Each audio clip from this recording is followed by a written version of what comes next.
Alright, hey YouTube, Fasty Rider here again.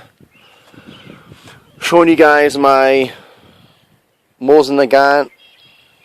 I haven't really reviewed some stuff on here. I know I've shown you guys the Monte Carlo stock. I believe it was a ATI stock. And then I got a cheap UTG bipod off Amazon. That's where I buy all my gun parts. It's basically Amazon because 2 free day. It's free 2-day shipping for Prime members, and I already got that, so it's in your door or at your door in like 2 or 3 days. But yeah, it's works good right now. This one does rotate if I pick up the gun. You can see the bipod stays and the top can rotate, which is really nice. Definitely a nice little feature. Most of them do that.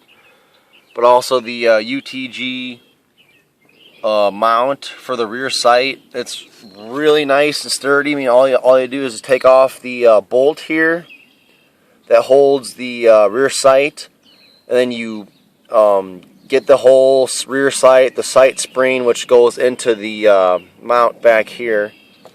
But yeah, anyways, this basically goes down, slides in. And then you have, there's one bolt here. I think there's a couple little screws that go on each side. But yeah, it's nice and snug. And this was the tri-rail mount, if you guys are wondering. But I don't have the side rails because they kind of look ugly. So I left those off right now. But yeah, it's a nice long rail. May not be perfectly square. Like maybe this might be off to the back. It might be a little, just a hair off, but you can adjust it with your scope.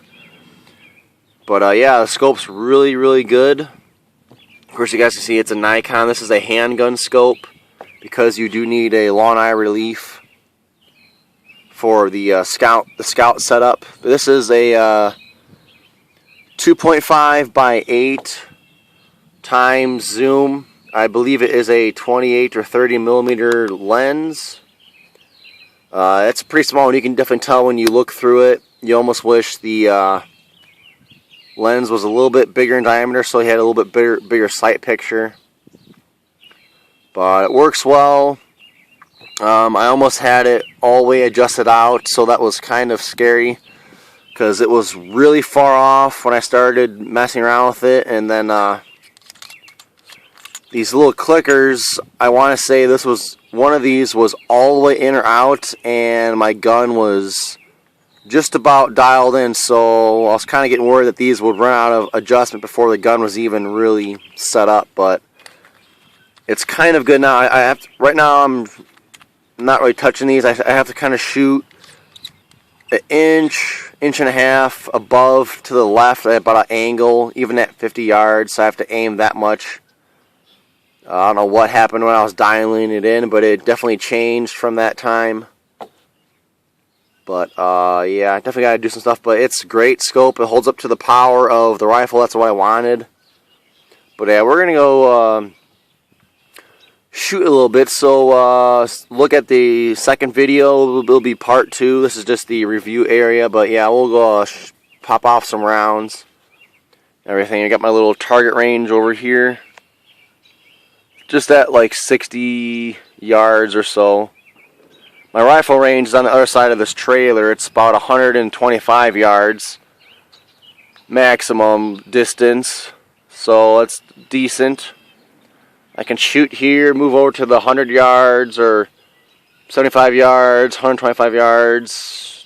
I can go a little bit further if I really tried, but that'd be going into the neighbor's yard, and that's not good. But yep, stay tuned, guys. Watch the next video. It'll be part 2 of Mosin Nagant. And I should be firing about 10 or so rounds. So stay tuned.